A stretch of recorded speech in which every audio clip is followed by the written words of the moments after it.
মাটি বাৰীৰ সমস্যা সমাধান হ'বলৈ ধৰিছে আৰু শান্তি আহিছে, নিৰাপত্তা আহিছে। এই তিনিটা বিষয়টো সবচে গভীৰভাৱে ৰাইজে লৈছে, সেইটো মই দেখিবলৈ পাইছোঁ। আগৰ BPFৰ সময়ত যিটো হত্যা, হিংসা, দুৰ্নীতি, অপশাসন এইবিলাক হৈ আছিলে, মানুহ ভয় ভীত কিবা কিবি এইবিলাক বেয়া দিনবিলাক চবে পাহৰি যাবলৈ বিচাৰিছে। গতিকে সুন্দৰ এটা পৰিৱেশ আৰু চিডলি বাই ইলেকশ্যনত আজিয়ে ৰিজাল্ট দিব পাৰে যে আমাৰ প্ৰাৰ্থী নিৰ্মল কুমাৰ ব্ৰহ্ম ডাঙৰীয়া 50,000কৈ অধিক ভোটত বিজয় হ'ব।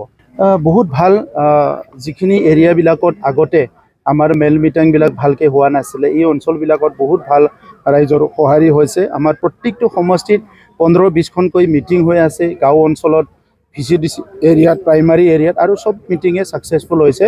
আৰু এটা নাভাবাৰ নিচিনা এটা পৰিৱেশ, আনএক্সপেক্টেড এটা পৰিৱেশ দেখিবলৈ পাইছোঁ যে সকলো জাতি জনগোষ্ঠী, সকলো ধৰ্মৰ লোক দলে বলে ওলাই আহিছে।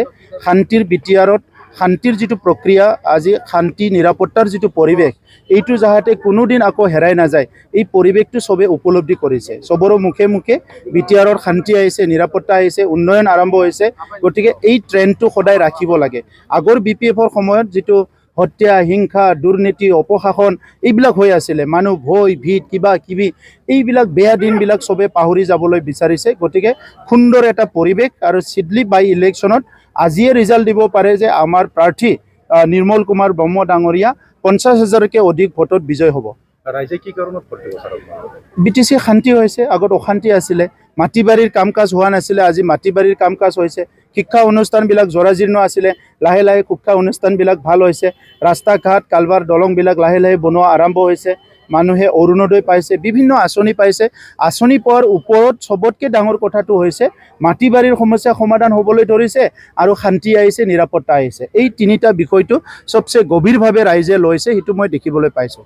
BPFৰ মাইনৰিটি লিডাৰ এটাই কৈছে যে চাওক দাদা, এইটো মই জানো 1950, 60, 70, 80, 90, 100 এইখিনি সময়ত অসম আন্দোলন হ'ল, বিদেশী আন্দোলন হ'ল, কিবা হ'ল, হেন তেন বহুত ঘটনা হৈ গ'ল। আজিৰ BTCৰ কথা পাতক।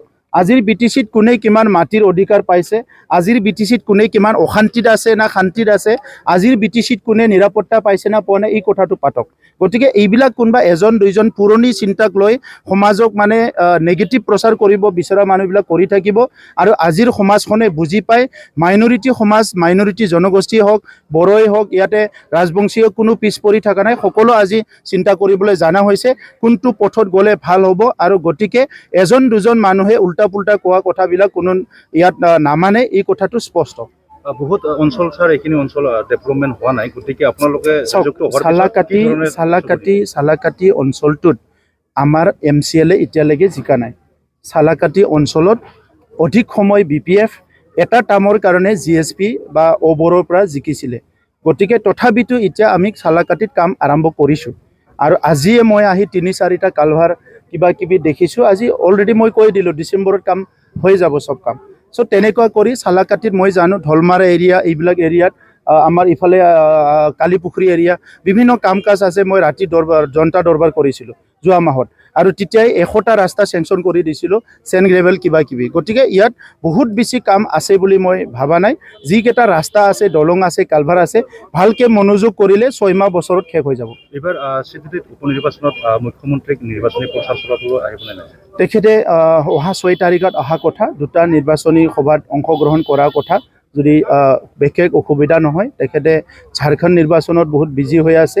তো সেইকাৰণে আমি ব্যস্ততাৰ মাজেৰেও চিডলি অঞ্চলৰ ৰাইজে বিচৰাৰ কাৰণে আমি জনাইছোঁ। আৰু তেখেতে চিডলি অঞ্চলৰ ৰাইজক বহুত ভাল পাই হিচাপে চিডলিত বহুত কাম কৰিলে। তেখেতে ইতিমধ্যে আছামমালাৰ ৰাস্তা দিছে, ষ্টেডিয়াম দিছে, বহুতখিনি দিছে, অভাৰব্ৰিজ দিছে। চ' মই আশা ৰাখিছোঁ 6 তাৰিখে মুখ্যমন্ত্ৰী ডাঙৰীয়া আহিব। আৰু আমি তেখেতক ৰাইজৰ অনুৰোধ মৰ্মে 2টা সভা আমি ৰিকুৱেষ্ট কৰিছোঁ, যদিও ব্যস্ত আছে, আৰু নিশ্চয় তেখেতে ৰাইজৰ অনুৰোধ ৰাখি এই 2টা সভাত আহিব। ফ্লাইঅভাৰ বনোৱাৰ যিখিনি সিদ্ধান্ত, এই সিদ্ধান্তত সকলো সচেতন নাগৰিকে প্ৰতিক্ৰিয়া প্ৰকাশ কৰিছে। এই ক্ষেত্ৰত আপুনি কি প্ৰতিক্ৰিয়া প্ৰকাশ কৰিছে? চাওক, কোনোবা অঞ্চলত সেইটো অলপ অসুবিধা হ'ব পাৰে, কোনোবা অঞ্চলত অলপ প্ৰয়োজন হয়। চ' গতিকে সেইটো ডিপেণ্ড আপন পৰিৱেশক লৈ পেলাই সিদ্ধান্ত ল'ব।